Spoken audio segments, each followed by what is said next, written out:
इस वक्त हम मौजूद हैं सुप्रीम कोर्ट ऑफ पाकिस्तान, जहां पर आज इंपॉर्टेंट केस की समाअत हुई है और अब तक की जो समाअत सामने आई है, उसके जो रिमार्क्स सामने आए हैं अतर मिनल्ला साहब के, उससे बज़ाहिर लग रहा है कि अब तक के रिमार्क से इमरान खान पीटीआई के लिए अच्छी खबर यहां से आ सकती है। समाअत में क्या कुछ हुआ और क्या पाकिस्तान तहरीक इंसाफ को मखसूस नशिस्तें मिलने जा रही हैं। यहाँ पर इस वक्त ख़वातीन भी पहुँच चुकी हैं पाकिस्तान तहरीक इंसाफ की बहुत बड़ी तादाद में, और नईम पजोदा साहब जो कि स्पेशली बाहर इस वक्त आए हैं हमारे लिए आपको अपडेट करने के लिए कि कमरे अदालत में क्या कुछ हुआ।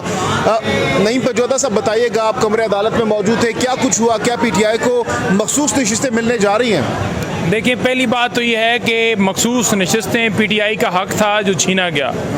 अदालत ने दौरान समाअत रिमार्क्स दिए कि आप जिस एक पार्टी को अवाम ने मैंडेट ही नहीं दिया, जो जिस हद तक मैंडेट मिला उस हद तक उन्हें सीटें मिल गईं, लेकिन जो एक्सेस सीटें दी गई जो उनको मैंडेट ही नहीं दिया गया, और जिस पार्टी को दिया गया मैंडेट उसका हक है, तो जिस पार्टी को मैंडेट ही नहीं है उसको कैसे सीटें दी जाती हैं? ये अतर मिनल्ला साहब ने रिमार्क्स दिए? जी, अदालत ने रिमार्क्स दिए और अभी इलेक्शन कमीशन को बिमा रिकॉर्ड अदालत ने बुला लिया है और 11:30 बजे दोबारा समाअत होगी।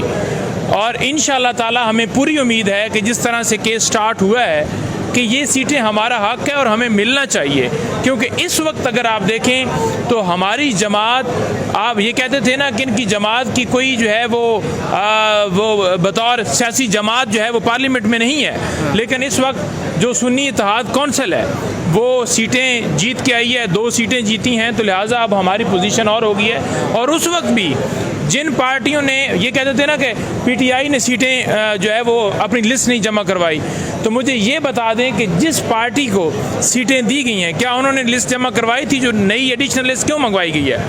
क्यों मंगवा के उनको एडिशनल लिस्ट मंगवा के उनको सीटें रेवड़ियों की तरह बांटी गई हैं? तो ये हमारा हक था। हमारी जो ख़वातीन हैं यहाँ पर आई हैं, हमारी जो सदर हैं ख़वातीन विंग की वो भी मौजूद हैं यहाँ पर, और हम ऊपर मुशावरत अभी हमारी जारी है। मैं सिर्फ आपको अपडेट देने के लिए यहाँ पर नीचे आया हूँ और इंशाअल्लाह ताला 11:30 बजे समाअत होगी।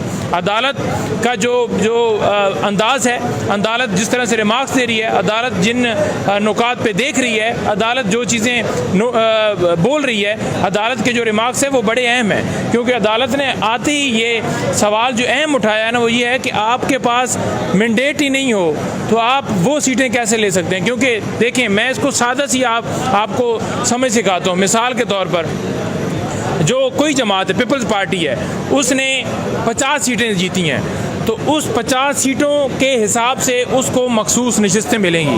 अब 50 सीटों के हिसाब से उसे मखसूस नशिस्तें मिल गई। अब उसके अलावा पीटीआई है, उसने फॉर एग्जांपल 100 सीटें जीती हैं, तो 100 सीटों के हिसाब से मखसूस नशिस्तें पीटीआई को मिलेंगी, लेकिन बजाय पीटीआई को वो 100 सीटों के हिसाब से मखसूस नशिस्तें देने के, वो दूसरी जमातों में बांट दी गई, क्योंकि वो डील करके आए हुए थे। तो डील करके जो आता है उसके लिए फिर ना आइन है। देखें, आइन की इंटरप्रिटेशन अगर आपने करनी है तो नून लीग के हक में या दूसरी जमातों के हक में करनी है।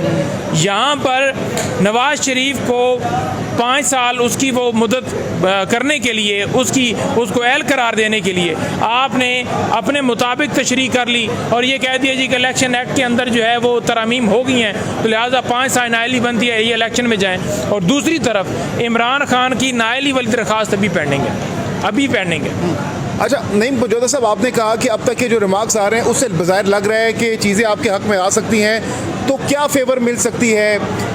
जो पेशावर हाई कोर्ट का फैसला है, क्या उसको सेट असाइड भी किया जा सकता है? बिल्कुल किया जा सकता है, लेकिन अब देखते हैं, क्योंकि बुनियादी तौर पर ये केस जो है 5 मेंबर बेंच सुनेगा या 4 मेंबर बेंच सुनेगा, तो इस वक्त 3 मेंबर बेंच जो है वो समाअत कर रहा है। तो अब देखते हैं किसके अंदर जो है वो आगे अदालत जब बेंच कंस्टिट्यूट करती है तो उसके बाद फैसला क्या देती है। लेकिन जो रिमार्क्स हैं वो इसमें बड़े अहम हैं। जो अदालत ये कह रही है कि जिस को आवाम ने मैंडेट दिया है उसका डेफिनेटली हक है। तो इस फैसले के असरात क्या होंगे स्पेशली?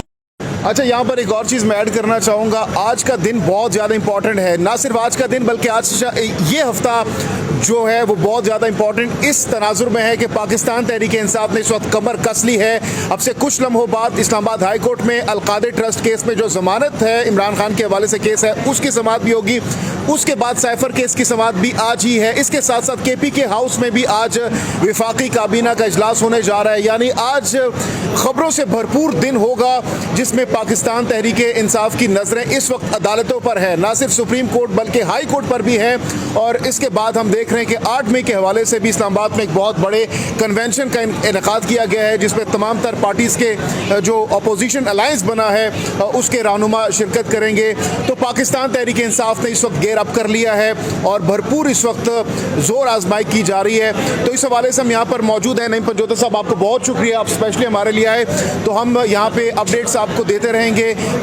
हमारी कोशिश होगी कि हर तरफ से जहाँ जहाँ से अपडेट्स मिले हम बर वक्त आप तक पहुँचाएँ। और इस हवाले से हमारी टीम्स मौजूद है, हम मौजूद हैं, आपको अलम्हा बलम्हा गाहे बगाहे डिटेल्स अपडेट्स देते रहेंगे। चैनल को सब्सक्राइब कर लीजिए, कमेंट सेक्शन में अपनी कीमती राय का इजहार ज़रूर कीजिएगा नेक्स्ट वीडियो तक के लिए, क्योंकि इस वक्त 11:30 बजने वाले हैं और कुछ ही लम्हों में दोबारा से ये केस शुरू होगा। और इसके साथ साथ इलेक्शन कमीशन के जो हुकाम है उनको तलब किया गया है वो यहाँ पर पेश होंगे। अब देखते हैं कि वो यहाँ पर क्या जवाब जमा कराते हैं। पाकिस्तान तहरीक इंसाफ के वकला की जानिब से दलाइल दे दिया गया है, अपना मुद्दा अदालत के सामने रख दिया गया है। इसके साथ साथ अगर मेरा कैमरा मैन आपको दिखा सके, मैं आपको यहाँ पर मनाजिर भी दिखाता हूँ जहाँ अगर हमें सीटें ना मिली तो 52% खवातीन जो है वो सियासत में पूरे कहाँ से आए आप लोग? पूरे पाकिस्तान से जी, तो ये